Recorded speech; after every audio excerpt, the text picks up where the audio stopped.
जी, अस्सलाम वालेकुम। Last week मैंने कुछ वीडियोज़ बनाई थी उसमें मैंने चाइनीज़ गवर्नमेंट स्कॉलरशिप के बारे में बताया था और इसके अलावा मैंने आपको जो स्कॉलरशिप हैं, कैसे आप परस्यू कर सकते हैं किसी और कंट्रीज़ में, उनका भी लिटिल इंट्रोडक्शन बताया था। ऑस्ट्रेलिया का बताया था कि ऑस्ट्रेलिया में आप कैसे मास्टर एंड पीएचडी कर सकते हैं। चाइना का बताया था वहाँ पे आप मास्टर एंड पीएचडी कैसे कर सकते हैं। ये दोनों वीडियोज़ मेरे इस यूट्यूब चैनल पे मौजूद हैं। अगर आप देखना चाहें तो वो सीरीज़ के साथ मैंने अपलोड की हुई हैं, आप उनको देख सकते हैं। क्योंकि हर बंदे का जो इंटरेस्ट है वो डिफरेंट कंट्री का है। तो आप अपनी चॉइस के मुताबिक परस्यू कर सकते हैं। ये फुली फंडेड स्कॉलरशिप है। इसमें आपकी जितनी भी आपकी एजुकेशनल फ़ी बनती है उसको जो है वो वेव किया जाता है। आपको मंथली स्टाइपेंड देते हैं। अगर चाइना की बात करें तो उसमें मास्टर का जो स्टाइपेंड है वो आपका अराउंड 1 लाख बन जाता है और जो पीएचडी का वो लाइक 1 लाख 25 और 30,000 पीकेआर बन जाता है। तो स्पेसिफिकली ये वीडियो तो मैं पाकिस्तानी स्टूडेंट्स के लिए बना रहा हूँ। बट होपफुल कि जो भी इंडियन स्टूडेंट्स हैं वो भी इस स्कॉलरशिप के लिए अप्लाई कर सकते हैं। तो चलते हैं, मैं आपको आज एक और स्कॉलरशिप के बारे में बता रहा हूँ जिसका नाम है मैक्स जापानीज़ स्कॉलरशिप। और आप ये समझ रहे होंगे कि ये जापान के बारे में क्यों बता रहे हैं। उसकी रीज़न ये है कि इस टाइम जो एक सर्वे कंडक्ट हुआ था रिसेंटली, उसके मुताबिक उन्होंने बहुत सारे पैरामीटर्स को देखा, जैसे कि quality of life, education standards और जॉब की जो प्लेसमेंट है उसके हवाले से। तो उसमें जो नंबर 1 है वो कनाडा था और जो नंबर 2 है वो जापान था। तो जापान के हवाले से मैं इस मामले में कोई दो राय नहीं रखता कि अगर आप जापान में स्कॉलरशिप के लिए जाते हैं, आप वहाँ पे अपनी स्टडी कंप्लीट करते हैं, तो आपके लिए बड़ा बेनिफिशियल होगा। नेक्स्ट आप अपना जो फ्यूचर में वहाँ पे एम्प्लॉयमेंट कर सकते हैं, आप जापानीज़ लैंग्वेज सीख सकते हैं, वहाँ पे जाएँ, बड़े सोफिस्टिकेटेड लोग हैं, रूल ऑफ लॉ है वहाँ पे और वो लोग बड़ी जो है इसकी पासदारी करते हैं रूल्स की। तो इस टाइम अगर मुझसे अगर आप पूछें तो मैं ये कहूँगा कि अगर आपको कभी जापानीज़ गवर्नमेंट स्कॉलरशिप मिलता है तो इसको कभी ना इस अपॉर्च्युनिटी को जाने दीजिएगा। अभी आपको जापानीज़ गवर्नमेंट स्कॉलरशिप की रूट्स के बारे में बताता हूँ कि कैसे आप शॉर्टकट वे क्या है जापान में जाने का। इवन के एफएससी के बच्चे जिन्होंने एफएससी की हुई है वो भी अंडर ग्रेजुएट डिग्री जापान में कर सकते हैं और फुली फंडेड स्कॉलरशिप पर जिसके अंदर आपको रेज़िडेंस भी दी जाती है, आपकी फीस भी माफ़ कर दी जाती है, आपको मंथली एक किस्म की पे दी जाती है। मास्टर के स्टूडेंट जा सकते हैं, पीएचडी के स्टूडेंट्स जा सकते हैं। जो 2023 के लिए इनका स्कॉलरशिप था वो तो इस टाइम उसकी डेडलाइन क्लोज़ हो चुकी है, जैसे आप यहाँ पे देख रहे हैं। Application for Max research scholarship for 2023 are closed, but आप 2024 के लिए अभी से ट्राई कर सकते हैं। आपको सारी इन्फॉर्मेशन का पता होना चाहिए कि कैसे हमने अप्लाई करना है, कौन से डॉक्यूमेंट्स रिक्वायर होते हैं। वो डॉक्यूमेंट्स आप जो है इन एडवांस उनको रेडी रखें ताकि जब ये स्कॉलरशिप अनाउंसमेंट हो तो आप उसमें अप्लाई कर सकें। अराउंड दिसंबर और जनवरी में ये स्कॉलरशिप अनाउंस होता है और उसकी डेडलाइन जो होती है वो 31 मई होती है। लेकिन ये जो मैं आपको सारा बता रहा हूँ, ये इसके भी 2 रूट हैं। एक है एम्बेसी के थ्रू आप अप्लाई कर सकते हैं, एक आप ओपनली इंडिपेंडेंटली यूनिवर्सिटी के थ्रू अप्लाई कर सकते हैं। जो अपने एम्बेसी के थ्रू अप्लाई करना है उसका सारा प्रोसीजर, सारे डॉक्यूमेंट्स पाकिस्तानी एम्बेसी को जमा करवाने पड़ते हैं। अगर आप इंडिया में हैं तो इंडिया में जापान की एम्बेसी होगी, वहाँ पे जमा करवाने होंगे। बांग्लादेश है तो वहाँ पे एम्बेसी होगी, वहाँ पे आपको डॉक्यूमेंट सबमिट करवाने होंगे। द सेकंड प्रोसीजर ये है कि वो इंडिपेंडेंट होता है, उसमें आपने सिर्फ यूनिवर्सिटी के प्रोफेसर्स को ईमेल करनी है, उनसे एक्सेप्टेंस लेटर रिक्वायर करना है and then you can apply for this scholarship. तो हर यूनिवर्स जो जापान की जितनी भी यूनिवर्सिटीज़ हैं उसमें मैक्स स्कॉलरशिप ऑफर किया जाता है। ये आपकी अपनी चॉइस पे, आप अपनी डिग्री से रिलेटेड प्रोफेसर्स को ढूँढें, उनको ईमेल करें, उनसे एक्सेप्टेंस लेटर लें एंड देन आप अप्लाई करें। यहाँ पे जापान की यूनिवर्सिटीज़ में डिफरेंट एनरोलमेंट के सेमेस्टर्स हैं। लाइक आप स्प्रिंग में जा सकते हैं, लाइक जनवरी फरवरी में भी जा सकते हैं और सितंबर में जा सकते हैं। ये आपको पता चलेगा कि उस यूनिवर्सिटी की क्या रिक्वायरमेंट है, कि लाइक वो कब एडमिशंस उनके ओपन होते हैं और वो स्टूडेंट्स को कब ले रहे हैं। तो मैं आपको ये दोनों का बताऊंगा कि अगर आप फरवरी में जाना चाहते हैं तो वो कैसे है, अगर आप सितंबर में जाना चाहते हैं तो वो कैसे है। अभी इस 2023 के लिए तो स्कॉलरशिप क्लोज हो चुके हैं, लेकिन 2024 आई मीन 2024 के लिए स्कॉलरशिप्स ओपन होंगे नेक्स्ट ईयर 2023 के दिसंबर या फिर जनवरी में, सॉरी इसी साल दिसंबर में या फिर 2023 के जनवरी में स्कॉलरशिप ओपन हो जाएंगे फॉर 2024। तो मेरा वीडियो बनाने का ये मकसद है कि आप इन एडवांस रेडी रहें, आपके पास सारे डॉक्यूमेंट्स होने चाहिए, आपको सारे प्रोसीजर का पता होना चाहिए ताकि आप जापान में जा सकें और अपनी जो भी डिग्री है अंडर ग्रेजुएट की, मास्टर की या पीएचडी की कंटिन्यू कर सकें। इसमें डिफरेंट है कि लाइक अगर आपने अंडर ग्रेजुएट डिग्री के लिए अप्लाई करना है तो तब क्या सिचुएशन, तब क्या प्रोसीजर है। आपने यूनिवर्सिटी के थ्रू जाना है तब क्या प्रोसीजर है, आपने एम्बेसी के थ्रू जाना है तो तब क्या प्रोसीजर है। लाइक जो अंडर ग्रेजुएट स्टूडेंट्स होते हैं वो रिसर्च में काउंट नहीं होते, वो अंडर ग्रेजुएट डिग्री में काउंट होते हैं। उनके लिए सिर्फ और सिर्फ एक ऑप्शन है कि वो एम्बेसी रिकमेंडेशन के थ्रू अप्लाई करते हैं। जब भी स्कॉलरशिप अनाउंस होता है आप अपने सारे डॉक्यूमेंट्स प्रिपेयर करके एम्बेसी को भेज सकते हैं। जो रिसर्च स्टूडेंट्स होते हैं जैसे कि मास्टर और पीएचडी के, उनके लिए दो रूट होते हैं, या तो वो एम्बेसी के थ्रू चले जाएं जैसे कि इधर लिखा हुआ है एप्लीकेशन मेथड में एम्बेसी के थ्रू चले जाएं, या फिर यूनिवर्सिटी रिकमेंडेशन कि आपका प्रोफेसर आपको रिकमेंड कर दे, आप उस यूनिवर्सिटी में अप्लाई कर दें, वो आपको रिकमेंड कर दें, वो आपकी एप्लीकेशन फिर मैक्स एजेंसी को भेजते हैं। देन अगर आप सिलेक्शन हो जाती है तो वो भी मैक्स स्कॉलरशिप होगा। जो एम्बेसी की रिकमेंडेशन होती है, सॉरी ये आप यहाँ पे करेक्ट कर लें, जो एम्बेसी की रिकमेंडेशन होती है लाइक उनका जो स्कॉलरशिप का अनाउंसमेंट होती है वो अप्रैल में होती है और मई में इसकी डेडलाइन होती है। और जो यूनिवर्सिटी के एडमिशन्स ओपन होते हैं वो दिसंबर में ओपन होते हैं और जनवरी उनकी डेडलाइन होती है। लेकिन ठीक है। और अगर आप अंडर ग्रेजुएट स्टूडेंट्स के लिए अप्लाई करना चाहते हैं तो उसमें अंडर ग्रेड स्टूडेंट्स के लिए सिर्फ और सिर्फ एक ही रूट है कि आपको एम्बेसी, जापानीज एम्बेसी में डॉक्यूमेंट सबमिट करवाने होंगे, और जो आपका एप्लीकेशन पीरियड होगा वो अप्रैल से मई तक होगा। तो ये इसका जनरल इसकी इसमें इसका प्रोसीजर है कि क्या कब इसके एप्लीकेशन पीरियड है, इसका एप्लीकेशन मेथड क्या है। अच्छा, फिर ये है कि आपने जापान कब आते हैं। फॉर एग्जांपल अगर आप एम्बेसी के थ्रू मास्टर या पीएचडी के लिए अप्लाई करते हैं तो आपकी एप्लीकेशन डेडलाइन अप्रैल या मई होगी। और आप जापान में कब पहुंचेंगे, आप जापान में पहुंचेंगे अर्ली अप्रैल और late September of the following year. कि आप अगर 2023 के अप्रैल मई में अप्लाई करते हैं तो 2024 के आप अप्रैल या फिर सितंबर में जा सकते हैं। लेकिन यहाँ पे ये क्वेश्चन होता है कि अप्रैल और सितंबर ये डिफरेंस क्यों है। ये डिफरेंस इसलिए है कुछ यूनिवर्सिटीज जो हैं वो स्टूडेंट्स को अप्रैल में लेती हैं, कुछ यूनिवर्सिटीज जो है वो आपको सितंबर में लेती हैं। लेकिन ये यूनिवर्सिटी टू यूनिवर्सिटी डिपेंड करता है। आपने जो जनरल प्रोसीजर है पहले तो वो फॉलो करना है कि आप किसके थ्रू जाना चाहते हैं, एम्बेसी के थ्रू जाना चाहते हैं या फिर यूनिवर्सिटी रिकमेंडेशन के थ्रू जाना चाहते हैं फॉर मास्टर एंड पीएचडी। और जो अंडर ग्रेजुएट है लाइक जिन्होंने अभी एफएससी की है वो सिर्फ सिर्फ एम्बेसी के थ्रू अप्लाई करेंगे। आपकी जो एडमिशन डेडलाइन होगी वो अप्रैल से मई होगी। और आप जो है next year I mean 2024, next से नेक्स्ट ईयर 2024 में जा सकते हैं। अभी तो 2023 के लिए एप्लीकेशन क्लोज हो चुकी है, लेकिन 2024 के लिए एप्लीकेशन 2023 के अप्रैल और मई के अंदर ओपन होंगी। तो ये इसका जनरल सा इंट्रोडक्शन था इस स्कॉलरशिप का। फिर बात करते हैं स्कॉलरशिप की कि लाइक कितना स्कॉलरशिप मिलता है। अगर आप मास्टर और पीएचडी के स्टूडेंट्स की बात करें तो उनको अराउंड 2 लाख और 30 to 40,000 PKR पाकिस्तानी रुपीस आपको मिलते हैं पर मंथ के, जो कि आपकी फीस के अलावा होते हैं। और ये आप अपने ऊपर, आप अपने डेली एक्सपेंसेस के ऊपर इसको सर्व कर सकते हैं या फिर आप इसमें अपनी सेविंग भी कर सकते हैं। अच्छा, फिर अगला क्वेश्चन ये होता है कि हमें डेडलाइन का पता चल गया है कि दो किस्म की एक यूनिवर्सिटी की डेडलाइन सेपरेट है, एम्बेसी की डेडलाइन सेपरेट है। अब ये आ जाता है डॉक्यूमेंट्स कौन से रिक्वायर होते हैं। जो जनरल डॉक्यूमेंट्स आपको रिक्वायर है उसमें मार्कशीट फॉर्म है, एप्लीकेशन फॉर्म है, रिसर्च प्लान है, attested copies of transcript for all universities. जो आपकी ट्रांसक्रिप्ट हैं उनकी अटेस्टेशन जो है वो आप किन से करवाएंगे, वो या तो आप यूनिवर्सिटी गजटेड ऑफिसर और प्रोफेसर उनसे अटेस्टेड करवाएंगे। फिर आता है कि आपके पास डिग्रीज की भी अटेस्टेशन होनी चाहिए, लाइक जो भी आपने डिग्री पास की है। ये मैं बात कर रहा हूँ मास्टर और पीएचडी वालों के लिए, ठीक है। उसमें भी यही होगा कि आपको ट्रांसक्रिप्ट के अलावा अपनी डिग्री को भी अटेस्टेशन करवानी होगी प्रोफेसर से या फिर गजटेड ऑफिसर से, इस तरह से, ठीक है। और रिकमेंडेशन लेटर आपको चाहिए होगा आपके प्रेसिडेंट से, डीन से या फिर एकेडमिक एडवाइजर से, जो आपने जहाँ पे आप अभी मौजूद हैं या फिर जो आपने लास्ट यूनिवर्सिटी अटेंड की। और ये ओरिजिनल होना चाहिए, लाइक के जो आप ओरिजिनल पेज पे हो, ओरिजिनल स्टैंप लगी हो, ये नहीं कि आप उसकी कॉपी बना के भेजेंगे। एब्स्ट्रैक्ट ऑफ थीसिस, लाइक अगर आप पीएचडी के लिए अप्लाई करना चाह रहे हैं तो आपका एब्स्ट्रैक्ट ऑफ थीसिस भी होना चाहिए। और recommendation letter from the present employer, अगर आप आपकी एजुकेशन खत्म हो चुकी है, आप जॉब कर रहे हैं तो फिर आपको रिकमेंडेशन लेटर चाहिए आपके एम्प्लॉयर का। और ये सारे डॉक्यूमेंट्स आपको एम्बेसी में सबमिट करवाने होंगे। ये वाला जो पेज ओपन किया हुआ है ये मैं एम्बेसी के थ्रू अप्लाई करने का प्रोसीजर बता रहा हूँ। और सेम एफएससी वाले बच्चों को भी यही डॉक्यूमेंट्स चाहिए होते हैं, लाइक उनको एप्लीकेशन मार्कशीट फॉर्म चाहिए होता है, एप्लीकेशन फॉर्म चाहिए होता है। उनके लिए रिसर्च प्लान नहीं ज़रूरी होता।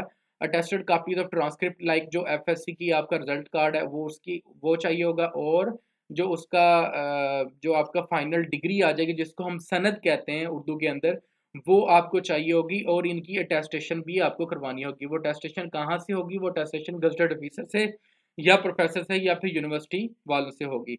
और उनको भी रिकमेंडेशन लेटर चाहिए होगा अपने प्रिंसिपल से। ये एफएससी वाले बच्चों के लिए भी ये है, और जो मास्टर पीएचडी के लिए उनको भी रिकमेंडेशन लेटर अपने एकेडमिक एडवाइजर से चाहिए होगा।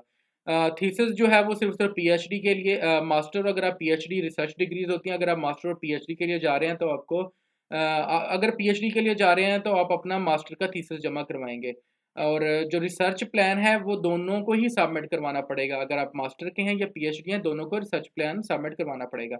रिकमेंडेशन लेटर चाहिए होगा, और ये सारे डॉक्यूमेंट्स आपने एम्बेसी को जमा करवाने होंगे। ये सारी उनकी इंस्ट्रक्शंस लिखी हुई हैं कि लाइक इन डॉक्यूमेंट्स को आपने स्टेपल नहीं करना और इस एड्रेस के ऊपर पहुंचा देना है, क्योंकि अगर आप शॉर्ट लिस्ट होते हैं या फिर applicants who wish to appear for test and interview in Islamabad, if shortlisted should send application at the following address।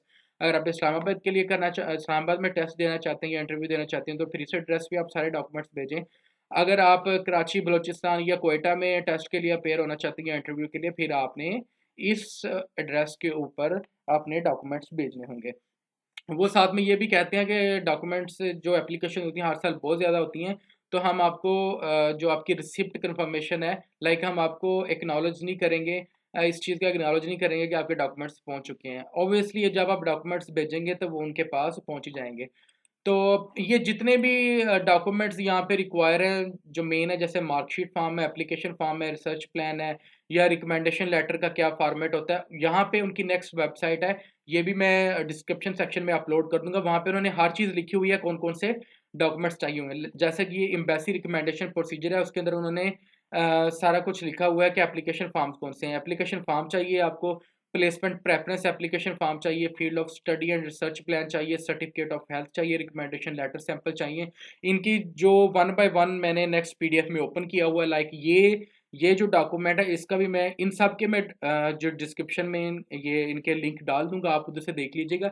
ये जनरल एप्लीकेशन प्रोसीजर है फॉर 2023 जिसकी डेडलाइन गुजर चुकी है, लेकिन मैं आपको इसलिए वीडियो बना रहा हूँ कि 2024 के लिए आप रेडी रहे, research students like for master and PhD के लिए। तो इसमें क्या है कि आप इसमें टोटल प्रोसीजर बताया हुआ कि कैसे आपने अप्लाई करना है, कब आपने डॉक्यूमेंट्स जमा करवाने हैं, कब आपकी स्क्रीनिंग होगी, कब आपका टेस्ट होगा, कब आपने यूनिवर्सिटी को बताना होगा कि हाँ जी मुझे मेरी एम्बेसी ने सेलेक्ट कर लिया, अब मुझे आपकी यूनिवर्सिटी में एडमिशन चाहिए। उनको भी कुछ डॉक्यूमेंट्स चाहिए होते हैं जिसकी डिटेल यहाँ पे लिखी हुई है कि लाइक उनको कौन से डॉक्यूमेंट आपने सबमिट करवाने हैं। वो आप यूनिवर्सिटी को सबमिट करवाएंगे, यूनिवर्सिटी आपको प्रोविजनल एक्सेप्टेंस लेटर इशू कर देगी, देन आपको सेकंड स्क्रीनिंग होगी, और फाइनली एम्बेसी वाले आपको बता देंगे जी बिल्कुल आपका एडमिशन हो चुका है, और देन आप अप्लाई कर जाएंगे। आइदर आप अप्रैल के अंदर जाएंगे या फिर आप सितंबर के अंदर जाएंगे, वो डिपेंड करता है यूनिवर्सिटी कब स्टूडेंट्स को ले रही है, क्योंकि बाहर की कंट्रीज़ में ये होता है कि उनके वो स्टूडेंट्स को दो दो सेमेस्टर में भी लेती हैं, बाद को सिर्फ वो फॉल के अंदर लेते हैं, बाद को वो सिर्फ स्प्रिंग के अंदर लेते हैं। तो ये सारा बाद का प्रोसीजर है, पहले आपको अप्लाई करना है, उस चीज़ को समझ लें। फिर ये जो एप्लीकेशन फॉर्म है मैक्स जापानीज स्कॉलरशिप के लिए थ्रू एम्बेसी, ये उसका पीडीएफ फॉर्मेट है, इसका प्रिंट निकाल के इसको आप फिल करेंगे या फिर पीडीएफ के अंदर ही आप इसको फिल करेंगे, ये फिल करके आप अपने पास सेव कर लेंगे।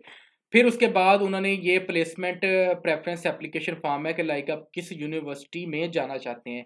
अमूमन इस जो ये वाला फॉर्म है इसकी ज़रूरत तब पेश आती है जब यूनिवर्सिटी आपको फर्स्ट स्टेज पे सिलेक्ट कर लेती है, तो देन आप ये डॉक्यूमेंट प्लेसमेंट वाला उस यूनिवर्सिटी को वहाँ पे एम्बेसी में सबमिट करवाएंगे और यूनिवर्सिटी को भी भेजेंगे कि लाइक ये जो है वो प्लेसमेंट है मेरी, मैं इन यूनिवर्सिटी में अप्लाई करना चाहता हूँ। आई थिंक सो ये आप पहले भी यूनिवर्सिटी को भेज सकती हैं कि मेरी इन यूनिवर्सिटीज़ में मतलब मैं जाना चाहता हूँ। मैक्सिमम आप जो है वो कितनी यूनिवर्सिटीज़ को चूज़ कर सकते हैं, उन्होंने यहाँ पे 3 यूनिवर्सिटीज़ का चूज़ किया हुआ है, लेकिन एट ए टाइम आप सिर्फ 2 यूनिवर्सिटीज़ का बता सकते हैं कि यहाँ पे फॉर एग्जांपल आपका एडमिशन हो जाता है तो सिर्फ 2 की चॉइस होगी, उसमें भी आपको एक को चूज़ करना होगा। बट यहाँ पे इस स्कॉलरशिप इस फॉर्म के ऊपर आप 3 यूनिवर्सिटीज़ की चॉइस बता सकते हैं कि मैं इन यूनिवर्सिटीज़ में जाना चाहता हूँ।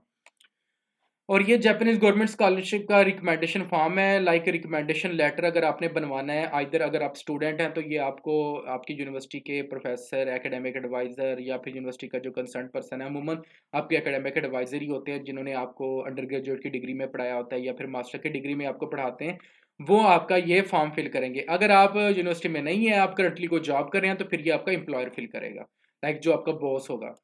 और फिर ये सर्टिफिकेट ऑफ हेल्थ है, ये एक जनरल सा उन्होंने सर्टिफिकेट हेल्थ का बनाया हुआ है, इसको फिल करना है किसी डॉक्टर से, फिल करवाने के बाद इसको भी आपने एम्बेसी में जमा करवाना होगा अपने बाकी डॉक्यूमेंट्स के साथ। ये जो है ये आपका स्टडी और रिसर्च प्लान है। अगर आप मास्टर और पीएचडी के लिए जाना चाह रहे हैं तो फिर आपको ये स्टडी और रिसर्च प्लान के ऊपर वर्क करना होगा, इसमें अपनी सारी इन्फॉर्मेशन पुट करनी होगी। लाइक यहाँ पे आपको पूरा रिसर्च प्लान का पूछते हैं कि आपका क्या प्लान है, वहाँ पे जाके आप क्या करना चाहते हैं, आपकी क्या स्टडी होगी। हर किसी का अपना एक प्रपोज्ड प्रोजेक्ट होता है कि उसने रिसर्च करनी है, तो नेक्स्ट उसका ये इंटेंशन है कि वो इस डोमेन में स्टडी करना चाहता है। ये field of study and research plan हो गया, ये भी आपने एम्बेसी को भेजना होता है। ये जनरल जो इन्फॉर्मेशन है जो मैंने आपको बताई थी कि अगर एम्बेसी के थ्रू जाना चाहते हैं फिर क्या प्रोसीजर है, ये सारा कुछ मैंने इसमें इस पीडीएफ के अंदर है। इसका जो मैं लिंक है वो भी आपको भेज दूंगा। ये तो हो गया यूनिवर्सिटी रिकमेंडेशन का कि आपने एम्बेसी रिकमेंडेशन का कि एम्बेसी के थ्रू कैसे अप्लाई करना है। लेकिन जापान की जितनी भी यूनिवर्सिटीज है, मैक्सिमम यूनिवर्सिटीज में ये मैक्स स्कॉलरशिप ऑफर हो रहा है। ये आपकी खुद की एक्टिविटी है। लाइक अगर आप एम्बेसी के थ्रू नहीं जाना चाहते, क्योंकि आपको पता है कि एम्बेसी में जो है बहुत सारे students all over the Pakistan, all over the India, all over the Bangladesh अपनी अपनी कंट्री की रिस्पेक्टिव एम्बेसी में अप्लाई करते हैं, तो कंपटीशन बहुत हाई हो जाता है। उसका शॉर्टकट भी ये है कि आप एम्बेसी के थ्रू अप्लाई ना करें, बट आप यूनिवर्सिटी के प्रोफेसर की रिकमेंडेशन लें, लाइक उनसे एक्सेप्टेंस लेटर लें और उस यूनिवर्सिटी में आप अप्लाई कर दें।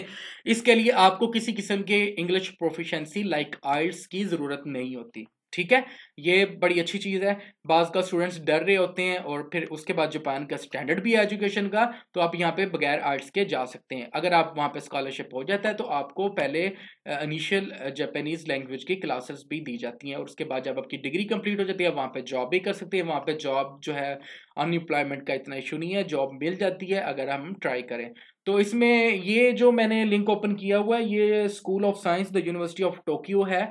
ये मैं जस्ट एज एग्जांपल के तौर पे शो कर रहा हूँ कि कैसे जो है वो आप अप्लाई कर सकते हैं यूनिवर्सिटी के थ्रू। इसमें आपको ये करना होगा कि आपको अपना जो प्रोफेसर्स हैं जिनके साथ आप काम करना चाहते हैं उनको ईमेल करें। आजकल बिल्कुल राइट टाइम चल रहा है यूनिवर्सिटीज़ को ईमेल करने का, क्योंकि नेक्स्ट जो है दिसंबर के अंदर यूनिवर्सिटीज़ ने अपने एडमिशन्स ओपन कर देने हैं। तो उससे पहले पहले आपके पास प्रोफेसर से एक्सेप्टेंस हो, उस प्रोफेसर का एक्सेप्टेंस लें, देन उसी यूनिवर्सिटी के इंटरनेशनल स्टूडेंट ऑफिस को वो एडमिशन सेक्शन में दिया होता है, वहाँ पे ईमेल करें, उनको ये बताएं कि मैंने जो है मुझे प्रोफेसर की तरफ से एक्सेप्टेंस है, मैं आपकी यूनिवर्सिटी में अप्लाई करना चाहता हूँ और मैक्स के थ्रू भी अप्लाई करना चाहता हूँ, लाइक स्कॉलरशिप भी एट ए टाइम अप्लाई करना चाहता हूँ। वो आपको लिंक भेज देंगे, उन लिंक के ऊपर आपने अप्लाई करना होगा। अगर आपकी एप्लीकेशन सक्सीड कर जाती है, आपको यूनिवर्सिटी रिकमेंड कर लेती है, तो फिर क्या होगा, यूनिवर्सिटी आपके डॉक्यूमेंट्स नेक्स्ट जो है वो एजेंसी उनको भेजेगी, वो आपका एडमिशन भी हो जाएगा और साथ में मैक्स स्कॉलरशिप भी लग जाएगा। अगर आप एम्बेसी के थ्रू चाहते हैं तो फिर आप या तो फिर अप्रैल मई नेक्स्ट ईयर में जा सकेंगे। फॉर एग्जांपल अगर आप इस साल जिन लोगों ने अप्रैल मई के अंदर अप्लाई किया होगा एम्बेसी के थ्रू, अगर वो सिलेक्ट हो जाते हैं तो वो नेक्स्ट अप्रैल 2024 के 2023 के अंदर जो है वो यूनिवर्सिटी में जा सकेंगे, या फिर सितंबर 2023 के अंदर जा सकेंगे। लेकिन अभी डेडलाइन गुजर चुकी है 2023 की, 2024 की आएंगी, लेकिन वो कब आएंगी, वो 2023 के अंदर आएंगी। तो इन एडवांस आपके पास पीछे 5 से 6 महीने अपने आप को रेडी करें, प्रोफेसर्स को ईमेल करें, उनसे एक्सेप्टेंस लें। अगर आप यूनिवर्सिटी ट्रैक के थ्रू जाना चाहते हैं, आपको प्रोफेसर अभी आपको कोई एक्सेप्टेंस दे देता है और आपका एडमिशन नेक्स्ट एडमिशन ओपन होंगे उनके यूनिवर्सिटी के एडमिशन दिसंबर के अंदर जो है वो ओपन होंगे, तो आप क्या करेंगे, आप एम्बेसी यूनिवर्सिटी में अप्लाई करेंगे और यूनिवर्सिटी जो है वो आपको रिकमेंड कर देगी नेक्स्ट के लिए। तो आप फिर क्या होगा 2024 के लिए अप्लाई 2024 में वहाँ पे इन हो सकेंगे। तो 2023 के लिए रेडी रहें। अभी 2022 का एंड अभी मतलब अगस्त चल रहा है, नेक्स्ट आप दिसंबर आ जाएगा, यूनिवर्सिटी ने एडमिशन ओपन कर देने हैं। आप प्रोफेसर्स को ईमेल करना स्टार्ट करें, उनसे एक्सेप्टेंस लेटर लें, देन यूनिवर्सिटी में अप्लाई करें, और यूनिवर्सिटी आपको सारा प्रोसीजर फिर बाद में खुद ही बता देती है। लेकिन मैंने आपको मेन डॉक्यूमेंट्स जो हैं वो बता दिए हैं। अगेन मैं आपको बता देता हूँ कि कौन से डॉक्यूमेंट्स आपको चाहिए होंगे। आपको जो है इसके लिए मार्कशीट ये एम्बेसी का प्रोसीजर है, लेकिन हर यूनिवर्सिटी का अपना अपना क्राइटेरिया है, लाइक उनको कौन कौन से डॉक्यूमेंट्स चाहिए होंगे। वो आप जो है एम्बेसी की वो यूनिवर्सिटी की आप ओपन करें उनका वेब पेज, और वहाँ पे देखें कि उनको कौन कौन से डॉक्यूमेंट्स रिक्वायर हैं, कहाँ पे अप्लाई करना है। लेकिन अगर आप यूनिवर्सिटी के थ्रू जाना चाहते हैं तो अभी जो है आप ऐसे करें कि आप प्रोफेसर्स को ईमेल करें और उनसे एक्सेप्टेंस लेटर रिक्वायर करें। ये देखें, जैसे मैंने आपके सामने ये एक ओपन किया हुआ एग्जांपल के तौर पे यूनिवर्सिटी की वेबसाइट, तो उन्होंने यहाँ पे हर चीज़ बताई हुई है कि कौन कौन से डॉक्यूमेंट्स आपको चाहिए। इसमें कोई ऐसा नहीं है जो आपको समझ ना आए। अगर फिर भी आपको समझ नहीं आती तो आप मुझे ईमेल भी कर सकते हैं और मेरे चैनल, जो यूट्यूब चैनल है, उसके ऊपर आप कमेंट भी कर सकते हैं। I will try my best कि एज सुन एज पॉसिबल उसका आपको रिप्लाई करूं। लेकिन जैसे इस यूनिवर्सिटी की रिक्वायरमेंट इधर मैं आपको बता दूं, अक्टूबर 17 से अक्टूबर 18 2022 है। लाइक अभी इसका टाइम है। आप इस यूनिवर्सिटी को ईमेल करें और ईमेल करने के बाद उनको ये बोलें कि मैंने जो है वो प्रोफेसर से एक्सेप्टेंस ली है। तो मुझे आप प्रोसीजर बताएं, वो आपको प्रोसीजर बता देंगे, इस पे आप अप्लाई कर देंगे। तो इसमें अप्लाई करने के बाद ये होगा कि आप जो है आपकी रिकमेंडेशन मैक्स स्कॉलरशिप के थ्रू होगी, लेकिन आप जा 2023 में नहीं सकेंगे। आप जाएंगे 2024 के स्टार्ट में, लाइक फेब मार्च में, या फिर आप जो है वो सितंबर के अंदर 2023 के सितंबर में जा सकते हैं। लाइक इस यूनिवर्सिटी का अभी डेडलाइन है, ये बड़ी गुड लक है आपके लिए। आप इस यूनिवर्सिटी के प्रोफेसर्स को ईमेल करें, उनसे एक्सेप्टेंस लेटर रिक्वायर करें और उस यूनिवर्सिटी को बताएं कि मैंने अब अप्लाई करना है। लेकिन आपने अपने माइंड में रखिएगा कि इस यूनिवर्सिटी की डेडलाइन जो है वो अक्टूबर 28 2022 तक है। तो आज से आपका काम शुरू है। अगर आप एम्बेसी के थ्रू नहीं जाना चाहते, एम्बेसी का प्रोसीजर जो है वो स्टॉप हो चुका है, आपके पास सिस्टम ऑप्शन सिर्फ यूनिवर्सिटी का है। यूनिवर्सिटी के प्रोफेसर को ईमेल करें, उनसे एक्सेप्टेंस लेटर लें, अप्लाई करें। देन यूनिवर्सिटी आपको मैक्स स्कॉलरशिप के लिए खुद ही रिकमेंड कर देगी, आप उनको बता दीजिएगा उनको ईमेल करके। एंड देन आपका मैक्स स्कॉलरशिप वो आपका नाम भेज देंगे। अगर वो आपको रिकमेंड कर देते हैं तो फिर आप जो है वो वहाँ पे चले जाएंगे। और इन्होंने ये भी बताया हुआ है कि जो स्कॉलरशिप है वो स्टार्ट कब से होगा। फॉर एग्जांपल मास्टर का है तो आप अक्टूबर 2023 या से सितंबर 2025 तक होगा। अगर डॉक्टरल प्रोग्राम है तो अक्टूबर 2023 से सितंबर 2026 होगा। लाइक अभी आपके पास, अगर आप यूनिवर्सिटी के थ्रू मैक्स स्कॉलरशिप के थ्रू जाना चाहते हैं तो अभी यूनिवर्सिटी में अप्लाई करें और आप सितंबर में उधर होंगे। लेकिन अगर यूनिवर्सिटी ऐसी है कि वो फाल में नहीं ले रही, लाइक वो लेते हैं स्प्रिंग के अंदर, तो फिर आप स्प्रिंग 2024 के अंदर वहां पे जाएंगे। लेकिन इनका तो फॉल के लिए भी है। तो ऐसे हर यूनिवर्सिटी की रिक्वायरमेंट आपको देखनी होगी। जहां पे कोई नहीं पता चलता उसका लिंक मुझे यूट्यूब सेक्शन के अंदर, कमेंट सेक्शन के अंदर आप जो है वो कमेंट करें, मैं उसका आपको बता दूंगा। और एंड के ऊपर यही है कि इस चैनल को सब्सक्राइब करें और अपने फ्रेंड्स, फैमिली मेम्बर्स और आपके जो बिलव वंस लोग हैं उनको शेयर करें, ताकि मुझे आपकी जो भी कमेंट्स हैं वो मिल सकें और उसके बाद आपको मैं प्रॉपर और इसका गाइड कर सकूं। Thank you so much.